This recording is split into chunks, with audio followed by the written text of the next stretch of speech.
Always welcome साथियों। Digital class हमेशा आपके साथ। इंजीनियरों, अपनी प्रोडक्शन इंजीनियरिंग की सीरीज चल रही है। जो भी कंटेंट अब तक आपने पढ़ा है और आगे इस वीडियो में पढ़ने वाले हैं, सारा कंटेंट आपको पीडीएफ फॉर्मेट में अवेलेबल है। जिस तरह से मैकेनिकल इंजीनियरिंग, जनरल नॉलेज के अन्य सीरीज़ कंप्लीट अवेलेबल हैं। इस कंटेंट का इस्तेमाल आप SSC, RRB, state, JEE, GATE, BTech, AMI के एग्जामिनेशन के लिए कर पाएंगे। इससे पिछली वीडियो में साथियों हमने चर्चा की थी ट्रिपल टी कर्व के बारे में जानना स्टार्ट किया था। किस प्रकार से टाइम टेम्परेचर ट्रांसफॉर्मेशन कर्व आपको बताता है किस प्रकार से चीज़ें चेंज हो जाती हैं, क्या रेंज होती है, कितना टाइम लगता है, टाइम को किस नाम से जाना जाता है, ये सब हमने जानने की कोशिश की थी पिछली वीडियो में। तो एक तरह से कह सकते हैं बेसिक है। तो अब कर्व को किस नाम से जाना जाता है, यहाँ आपको triple T, S curve, C curve, वेंस कर्व, थर्मल, आइसोथर्मल कर्व के नाम से भी जाना जाता है, क्योंकि यहाँ एक तरह से टेम्परेचर को हम कांस्टेंट रखते हैं, उतार चढ़ाव नहीं आता है, तो उसी से इसका नाम रिलेटेड रख दिया जाता है। तो यहाँ पर एक एक्सिस पर, वाई एक्सिस पर ट्रांसफॉर्मेशन है, एक्स एक्सिस पर टाइम है, तो दूसरी तरफ टेम्परेचर ले लिया, क्योंकि एक दोनों एक्सिस पर तीनों चीज़ों का एक्सप्रेस आप नहीं कर सकते। करेंगे तो कॉम्प्लिकेटेड चीज़ें हो जाएंगी, आपके पास अलग यतन जतन हो सकते हैं जो आप एक्सप्रेस भी कर सकें। लेकिन यहाँ समझाने के लिए, सिंपल रखने के लिए अलग अलग डायग्राम ले लिए गए हैं टेम्परेचर और टाइम के। तो यहाँ पर आप समझ लीजिए कि ऑस्टेनाइट आपका स्टील है, 727-26 डिग्री टेम्परेचर पर होगा। उसे आप ठंडा करते हैं, किसी प्रकार से आ सकते हैं, आप फास्ट आ सकते हैं या स्लो आ सकते हैं, किसी प्रकार से। जैसा कि आप सीधे आएंगे तो बहुत कम टाइम लगेगा, क्योंकि टाइम इस एक्सिस पर वेरी कर रहा है। इस प्रकार आएंगे तो ये टाइम रेंज इसकी ज़्यादा हो जाएगी। तो जितना टाइम आप देना चाहते हैं, कितना टाइम आप करना चाहते हैं, अलग अलग आपकी आवश्यकताएँ होंगी। अलग अलग आवश्यकताओं के हिसाब से आप अलग अलग पाथ फॉलो करते हुए आएंगे और अलग अलग प्रोडक्ट आपको मिल जाती है, माइक्रो स्ट्रक्चर देखने को मिलेगा। तो यहाँ पर सिर्फ सिंपल ट्रांसफॉर्मेशन को समझाया जा रहा है। तो इस प्रकार से मान लीजिए ये आपको कर प्राप्त हो गया है, प्रैक्टिकली प्राप्त हो जाती है, चीज़ें किस प्रकार से चेंज होती हैं, बार बार प्रैक्टिकल कर कर देखे जाते हैं। तो ये एक तरह से प्रूवन फैक्ट है जो आपको समझना होगा। तो इस टेम्परेचर से इस टेम्परेचर तक आप होल्ड करते हैं, कांस्टेंट टेम्परेचर बना रहता है एक तरह से। तो ये इंक्यूबेशन टाइम होता है जो ट्रांसफॉर्मेशन होता है इसमें। तो 2 पॉइंट हैं, इन पॉइंटों पर बात की जाए, यहाँ जो आपको डायग्राम में दे रखे हैं, समझ लीजिए एक पॉइंट ये है, दूसरे है। तो स्टार्टिंग ट्रांसफॉर्मेशन की है और ये फाइनल ट्रांसफॉर्मेशन हो गया। टेम्परेचर कितना, 700 डिग्री। तो यहाँ पर 700 डिग्री सेंटीग्रेड टेम्परेचर दे रखा है। फर्स्ट, सेकंड, थर्ड कितनी भी आप देख सकते हैं, किसी पॉइंट पर आप रख सकते हैं। तो ये होल्डिंग टाइम होता है, कहीं भी आप लेकर जाएँ। तो ये सिंपल प्रोसेस होता है, पिछली वीडियो में आपने समझ लिया होगा। स्टार्टिंग में आपके पास 100% ऑस्टेनाइट होता है, लेकिन ट्रांसफॉर्मेशन हो जाता है, फेज चेंज हो जाता है तो 0% ऑस्टेनाइट प्राप्त होता है, क्योंकि आपका क्रिस्टल स्ट्रक्चर चेंज हो जाता है। एफसीसी से बीसीसी या बीसीटी अन्य ट्रांसफॉर्मेशन हो जाते हैं, या फिर क्रिस्टल स्ट्रक्चर रहता ही नहीं, मिक्सचर बन जाता है। तो इस प्रकार से फाइनल और स्टार्टिंग ट्रांसफॉर्मेशन यहाँ पर शो किए गए हैं।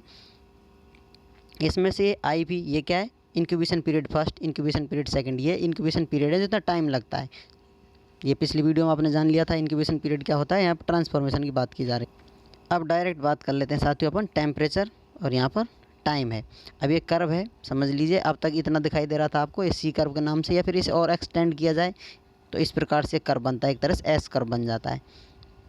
अब इसमें क्या हो रहा है साथियों, ये रीजन है ऑस्टेनाइट रीजन, हमें प्राप्त होता है एक तरह से इतने टेम्परेचर। कार्बन परसेंटेज आपको फिक्स पता होनी, जैसे यूटेक्टेड स्टील की हम बात की जा रहे हैं, तो आपको टेम्परेचर और 0.8% कार्बन होता है उसमें, उसको आप ठंडा कर रहे हैं। तो ठंडा इस प्रकार से कर सकते हैं, एक रीज़न ये प्राप्त हो गया है। तो यहाँ पर स्टार्टिंग हो रही है, यहाँ पर फाइनल ट्रांसफॉर्मेशन हो गया है। ऑस्टेनाइट किस में चेंज हो गया है, यहाँ पर पियरलाइट में चेंज हो गया है। क्या किसी और चीज़ में भी चेंज हो सकता है? हाँ बिल्कुल हो सकता है। ये वेनाइट में भी चेंज हो सकता था। वेनाइट में कब चेंज होगा ऑस्टेनाइट, या पियरलाइट में कब चेंज होगा? तो उसके लिए एक सिंपल ये टेम्परेचर लाइन है, कितनी है, 540 डिग्री। इससे ऊपर या नीचे की रेंज में आप होल्डिंग करेंगे कहीं भी तो आपको पियरलाइट प्राप्त होगा। इसे नीचे की तरफ आएंगे वेनाइट प्राप्त होगा। और यदि आप होल्डिंग ना करके डायरेक्ट ठंडा कर लेते हैं इस प्रकार से, तो इस रीजन में आ जाते हैं डायरेक्ट। तो 220 डिग्री सेंटीग्रेड से 100 डिग्री सेंटीग्रेड तो आपको मर्टेनसाइट प्राप्त हो जाता है।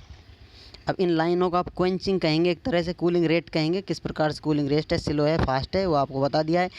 इस प्रकार से टाइम ज़्यादा लग रहा है, इस प्रकार से कम टाइम लग रहा है। नीचे आप देखें क्योंकि टाइम एक्सिस है, तो इस प्रकार से आपकी कूलिंग रेट फास्ट है या स्लो है, इसका आसानी से आप पता चला सकते हैं। ये इसकी नोज है, क्रिटिकल पॉइंट आप कह सकते हैं इसको, क्योंकि ये बिल्कुल बाहर की तरफ आपको एक्सप्रेस की जा रही है। इस पॉइंट को नोज बोल दिया गया है, क्योंकि इस नोज को बिना टच करते हुए बाहर आपने डायरेक्ट ठंडा कर दिया है फास्ट, तो मर्टेनसाइट स्ट्रक्चर आपको प्राप्त हो गया है। आप कहीं से भी आ सकते हैं। ये टेम्परेचर रेंज है आपकी 726 डिग्री से कितने आते हैं, कितना होल्डिंग टाइम रखते हैं, और उसके बाद आपको क्या प्राप्त होगा, पियरलाइट प्राप्त होगा, बेनाइट प्राप्त होगा, या मर्टेनसाइट प्राप्त होता है। ये आपके पाथ फॉलो करने पर, आपके ठंडा करने के प्रोसेस पर एक तरह से कहा जाए डिपेंडेंट रहेगा, निर्भर करेगा कि आप कौन सा पाथ फॉलो करते हुए जा रहे हैं, आपको क्या मिलने वाला है। ये ऑलरेडी फिक्स है, समझ लीजिए। Where 3 is critical, cooling rate and Q is quenching. यहाँ पर आपको नज़र आ रहा है 1 2 3, जैसे इस लाइन को 1 बोला जा रहा है, 2 ये 3, तो यहाँ पर ये कूलिंग रेट बता रहा है और क्यू से क्विंचिंग। डायरेक्ट यहाँ से नीचे की तरफ आए तो आप कह सकते हैं फास्ट कूलिंग है, उसे क्विंचिंग के नाम से हम जानते हैं। तो समझ लीजिए यही डायग्राम है, यही आरेख है जो आपको सिंपल समझाने के लिए किस प्रकार से ट्रांसफॉर्मेशन से रिलेटेड है। यहाँ पर अलग अलग ट्रांसफॉर्मेशन और स्लाइड दिखा दिया आपको। यहाँ पर ट्रांसफॉर्मेशन और टेम्परेचर दोनों वाई एक्सिस पर अलग अलग डायग्राम में बनाकर बता देते हैं। मेन उद्देश्य यही था, चीज़ों को समझाने का, समझने का। ये रीजन है, एक तरह से कहा जाए 100 to 220 डिग्री सेंटीग्रेड, ये 540 डिग्री है, 650 डिग्री है, 726 27 जितनी आप डिग्री लेकर चलते हैं। जैसा आपको बता दिया था, अलग अलग थोड़ा 1-2 डिग्री ऊपर नीचे आ जाए उससे खास फ़र्क पड़ने वाला है नहीं। ये चीज़ें अलग अलग बुकों में अलग अलग डाटा मिल जाता है, तो उससे रिलेटेड है, कई बार बता दिया गया है। कॉपीराइट रीजन की वजह से ये चीज़ें चेंज अक्सर आपको देखने को मिलती है, जिससे कोई दावा ना कर सके कि हमारा कंटेंट कॉपी किया गया है। तो साथियों, सिंपल ये कहानी थी, किस प्रकार से ट्रिपल टी कर्व हम एक्सप्रेस कर सकते हैं, चीज़ों को किस प्रकार से हम बारीकी समझ सकते हैं, क्या कारण है, क्या रीज़न है, जो इतनी डिटेल में जानने से हमें ये सब क्लियर हो जाते हैं।